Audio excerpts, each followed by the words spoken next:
Assalamualaikum warahmatullahi wabarakatuh. Kumaha damang adik-adik sadayana. Alhamdulillah depan desa teteh dina acara anu sami.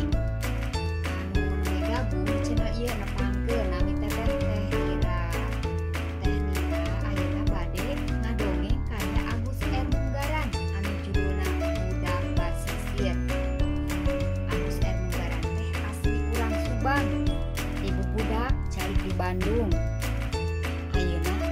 Ranca Ekek karyana tos sumebar di sawatara media di antawisna di majalah Mangle, Galura, Tribun, Pikiran Rakyat.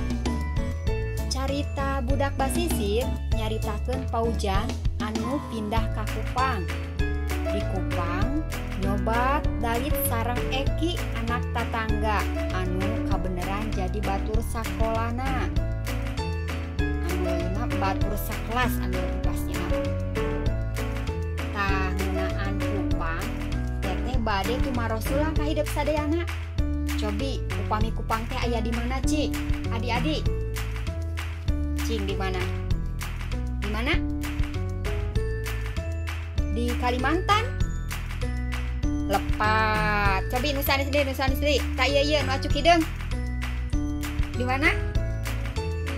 Di Sulawesi. Masih keneh lepat. Cobi ayeuna mah urang di tenanlanya peta di dieu tah urang tinggal. Mananya tah ieu peta Indonesia tah. Cobi ieu tinggal peta Indonesia ieu urang pilarinya kurang. Cik mana cik? Ya, mapai kapalih dieu. Tah ieu aya seratan Kupang. Tah ieu kapendak tah ieu Kupang nya inu tah. Cidena ieu. Janten Kupang teh aya di mana? Ieu di mana? Di NTT. Pinter pisan. Janten Kupang teh aya di Nusa Tenggara Timur. Tah di dieu Eki teh nya di Kupang nya tadi Kupang teh di NTT. Eki pependak sareng paujan. Dina hiji waktos basa paujan ka Bandung, Eki ngiring oge ka Bandung. Sab hoyong apal kaayaan di Bandung. Kumaha panasaran teu lalampahan Eki ka Bandungna? Hai urang teraskeun we ayeuna mah kana dongengna. Tos siap sadayana?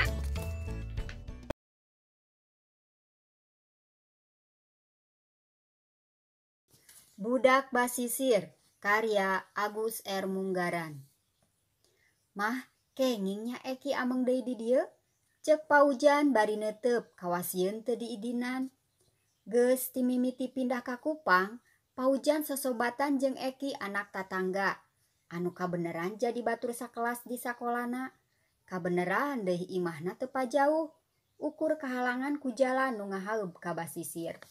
Mangga, tapi ulah lami teuing nya. Geus biasa marenehanana arulin babarengan. Mun sakalieun di imah sok ngadon main game. Kitu oge dijatah main gamena. Teu meunang leuwih ti sajam. Da eta bisi kamalinaan nu antukna poho kana diajar. Sakapeung mah sok kagugu lamun ngadengekeun eta budak dua keur ngarobrol teh. Pangpang namah ku paujan. Nu sateka polah nurutan kekecapan batur ulina. Tapi ngaran-ngaranna barudak ukur sakedeung geus bisa silih pikawano. Najan asalna make basa nu aing-aingan ge. Sakapeung mah ngajak ngomong ge sok gagayaan dicampur ku basa Kupang. Teu salawasna Eki nu sok ngadon ulin di imah. Paujan ge sok ngahaja nyamper Eki. Sakapeung sok arulin ka Basisir ngadon karo kojayan. Nganya kitu mun sakalieun ngojay sok poho kana waktu tarawak kabalik ari can disusulan mah. Sosobatan paujan jeung Eki teh geus kawas jeung dulur. Ina Bora jeung Amawadu indung bapana Eki urang Kupang. Nu asalna ti Pulau Sabu saasat midulur pisan.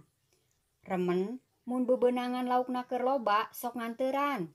Lauk laut anu galede tur saleger keneh. Parahu motor nu Amawadu kawilang rada gede. Nu matak ngalalaukna bisa jauh ka tengah laut. Sakapeung mah sok ngaliwatan Sulamu, kuloneun Basisir Kupang.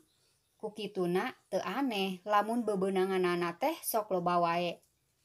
Mun sakalian aya kaperluan mentas ka Pulau Semau, Amawadu sok ngajak Eki jeung Paujan ari keur kabeneran pre mah. Puguh we matak melang asalna mah. Ngan sanggeus ngadenge caritaan Paujan yen di dituna matak pikaresepeun leungit ka hariwang teh.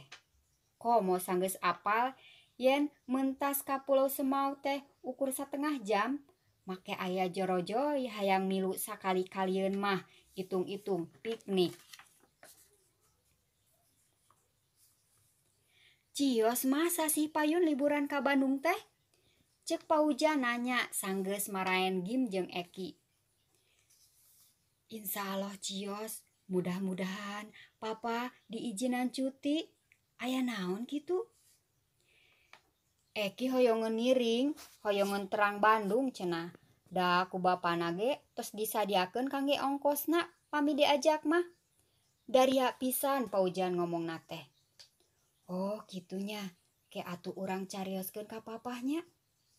Saminggu ti harita, Amawadu datang bareng jeung Eki. Ngahaja datangna teh poe Minggu, da ngarah panggih jeung bapana Paujan. Duanana uplek ngobrol. Pang-pang nama mihapekeun Eki nu keukeuh hayang milu liburan ka Bandung. Samemeh balik, Amawadu masrahkeun duit ka bapana Paujan. Basana mah keur ongkos jeung bekel anakna salila di Bandung. Di Bandara El Tari Kupang, budak 2 katempo jaligrah pisan. Paujan teu eureun cacarita ka baturna ngeunaan pangulinan di Bandung nu baris didatangan engke. Eki ngaregepkeun dari anaker. Malah mah bangun nu teu sabar hayang gerajung indit.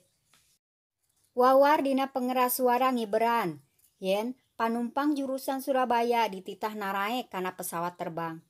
Engkena nu rek ka Bandung mah neruskeun ti Surabaya. Paujan teu talangke cengkat bari ngenyanglekeun Eki. Ngajak asup kana antrian. Sanggeus aya di jero pesawat, katempo Eki teu ngeunah cicing, semu gempeur. Kahar teh kituna mah, dumeh naik kapal udara teh kakara ayeuna pisan. Tenang we Ki, pan basa Paujan mimiti diajak numpak parahu ge sieun. Tapi teu nanaon geuning. Cek Paujan ngagedekeun hate Eki. Eki unggek bari imut. Sanggeus aya kana 1/2 jamna dina kapal terbang, Eki mimiti teteg. Teu kawas mimiti jung. Malah geus mimiti wani nempok kahandap tina jandela kapal. Da kabeneran kabagean tempat diukna pangsisina. Paujan, tingali geura laut meuni endah kitu. Cek Eki hookeun. Paujan ge milu ngadeukeutkeun beungeutna kana jandela. Ke moal lila deui bakal katingali puncak gunung. Pamandanganana bakal leuwih endah ti luhur. Cek Paujan dari anaker ngabejaan sobatna. Tapi panan gunung mah luhur. Kumaha urang ningali puncakna? Eki nanya semu bingung. Apaan kapal nu ditumpakan ku urang maleuwih luhur? Cek Paujan deui ngajentrekeun. Eki ukur melengek, angger kawasna macan kahartieun. Di Bandung, sanggeus reureuh sapoe, isu keneh Paujan jeung Eki geus saged darangdan. Geus dirarancang, poe ieu teh baris ulin ka kebon binatang. Da keukeuh, Eki hayang nyaho kumaha rupana gajah jeung satos sejeuna. Nyaan katempo jigrah pisan, basa geus nepi ka kebon binatang teh. Teu eureun tatanya. Da puguh di lemburna mah nu aya teh ukur ingon-ingon sabangsa sapi, embe, jeung babi wungkul. Meh diunggal kandang, Eki menta dipotret keur tembongkeuneun ka kolotna. Komo palebah panyewaan gajah mah dipotretna ge hayang bari tumpak gajah sagala. Kaleket basa diajak balik teh. Ngandek soteh kulantaran apal rek diajak ka gedong sate jeung alun-alun. Ngahaja ti kebon binatang, mobil nguriling ka jalan di Pati Ukur. Ngarah Eki apaleun ka salah sahiji paguron anu geus kawentar di Bandung. Geus leuwih ti 3 minggu Eki di Bandungna. Meh kabeh pangulinan geus didatangan. ti mimiti tempat piknik nepikeun ka tempat balanja atau mall. Ngahaja dibawa ke tempat sarupa kitu, utamana nu teu nyampak di Kupang. Ngan ayeuna mah katempona Eki teh teu pati daria kawas keur barang jol. Malah ti kamar ge gideug diajak ka ditu ka dieu teh. Ngadon nguyek di imah bari ngumpul-ngumpulkeun barang nu geus dibeulina. Nah, kawas nu teu semanget kitu Ki. Boa geus teu betah di Bandung. Eki ukur seuri ditanya teh, teu lila pok ngomong semu asa-asa. Beta mau pulang. Gitu ngomongna bari luk tungkul. Beta ingat mama dan papa. Paingan atuh alum budak teh da geus sonoeun ka indung bapana. Sabar atuh, pan 3 poe deui urang bakal balik ka Kupang. Ngadenge kitu mah kakara Eki katempo berak deui bari pok ngomong ka Paujan. Lamun kitu mah hartina moal lila deui urang bisa ulin di basisir namosain. Sidik kabungahna teu bisa disumputkeun. Urang bakal bisa kokoya jayan di laut deui nya.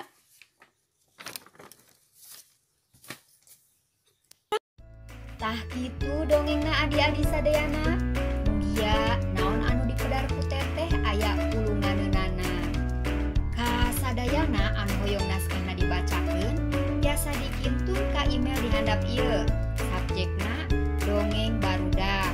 Biasa anu tos dimuat atanapi teu acan. Syaratna naskah asli karyanya Lira. Upami tos dimuat, kintun naskah sareng foto buktos terbit. Anu patihatur mudah-mudahan